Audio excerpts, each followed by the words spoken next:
Before the skyscrapers, the casinos, and the presidency, there was a boy from Queens with a strict father and a relentless drive to succeed. This isn't the story of Donald Trump, the president. It's the story of how he became the man who would one day redefine ambition and controversy in America. From military school to the Manhattan skyline, the early years of Donald Trump reveal the grit, lessons, and mindset that built a brand long before the world knew his name. But here's the question: was it his father's influence or his own ambition that truly set him on the path to greatness? This is where the story truly begins, not with Donald, but with Fred Trump, the man who shaped him in more ways than anyone could imagine. To understand how Donald became Trump, we need to go back to the Bronx, where a carpenter's son built an empire that would define a family. But the legacy Fred created didn't just pass down wealth, it passed down a mindset, one that would turn a rebellious kid into a force no one could ignore. Fred Trump was born in the Bronx to German immigrants, Frederick and Elizabeth. After he finished high school, he took a job as a carpenter's assistant. He liked the work, but he wanted to be the boss. So when he turned 21, Fred incorporated a company, E. Trump and Son, named for his mother, who started the company before Fred was old enough to run it. During the Depression, Fred almost went out of business, but before he did, he got his big break. Fred built one of New York City's first modern self-serve supermarkets and sold it for a profit. Together with his business partner, he used the profits to acquire a subsidiary of a bankrupt real estate company at a bargain price. This subsidiary provided them with direct access to numerous properties on the brink of foreclosure. Fred bought them low, sold them high, and made enough money to turn E. Trump and Son into one of New York's biggest real estate companies. Fred Trump didn't just create a business. He crafted a legacy of principles. Hard work, calculated strategy, and an unrelenting ruthlessness were the foundation of his success, values he instilled deeply in his children. For Donald, these lessons came at a cost. Living in a mansion with 23 rooms and a personal chauffeur may have seemed luxurious, but in Fred's eyes, privilege was no justification for softness. Donald and his siblings grew up surrounded by luxury in a 23-room mansion, with a family chauffeur driving them to school each morning. But alongside the privilege came Fred Trump's relentless philosophy: work hard, show no weakness, and always be a killer. Donald embraced his father's advice wholeheartedly. He became a bully, picking on classmates, tormenting his younger brother, and even once throwing an eraser at his teacher. Fred, unwilling to tolerate such behavior, swiftly sent Donald to a military boarding school upstate. The school's tough and competitive atmosphere might have been daunting for most, but Donald thrived. He excelled in sports, eventually becoming team captain his senior year. His charm also earned him the title of Ladies' Man in the yearbook, a nod to his growing confidence and charisma. Years later, Donald would reflect on his time at military boarding school, crediting it with instilling the discipline he needed to thrive in both business and politics. But he also realized that discipline alone wouldn't guarantee success. Determined to build on his foundation, he attended college, spending 2 years at Fordham University before transferring to the prestigious Wharton School at the University of Pennsylvania. After graduating in 1968, Donald joined his father's real estate business. The early years were far from glamorous. Donald and Fred had to roll up their sleeves, tackling struggling housing projects that were bleeding money. For Donald, it was a crucial lesson. Even with his many advantages, success wouldn't come without effort and determination. By 1971, Donald was no longer just Fred's apprentice. He was a force of his own. Becoming president of the company wasn't just a title, it was a chance to reshape the family legacy in his image. Rebranding E. Trump and Sons into the Trump Organization was more than a business decision. It was the first step in transforming Donald into Trump, a name that would become synonymous with power, ambition, and controversy. Donald Trump didn't just step into the world of Manhattan real estate, he stormed into it. This was the city where dreams were made or broken, and for Donald, there was no option but to rise.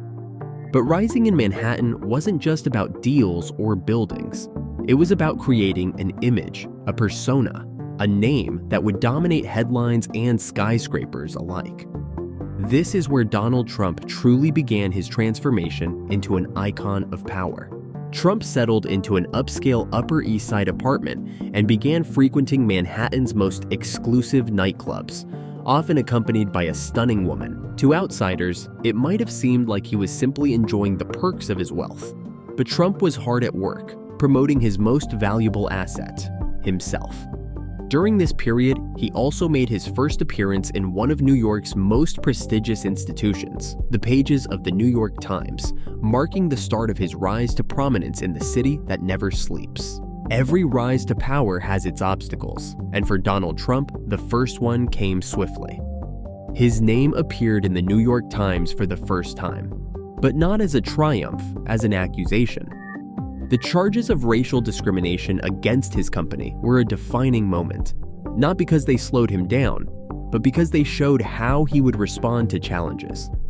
Never back down, never admit fault, and always find a way to win. The headline was stark and unflinching. Major landlord accused of anti-black bias in city. It was a defining moment for the Trump Organization, and most lawyers advised Donald to settle quietly and move on. But that wasn't Donald Trump's style. During this turbulent period in the early 1970s, Trump met Roy Cohn, a powerful and controversial attorney, at a glamorous Manhattan nightclub. Cohn quickly became Trump's legal strategist and offered a bold solution. Cohn filed a $100 million countersuit against the Department of Justice.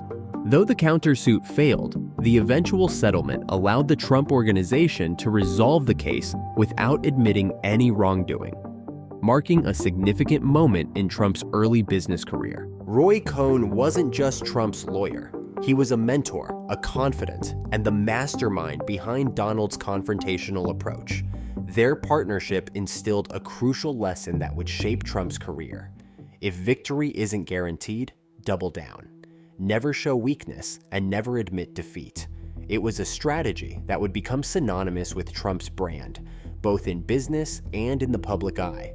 Trump set his sights on a game-changing opportunity that could catapult his career: the bankrupt Penn Central Railroad's 3 valuable real estate assets.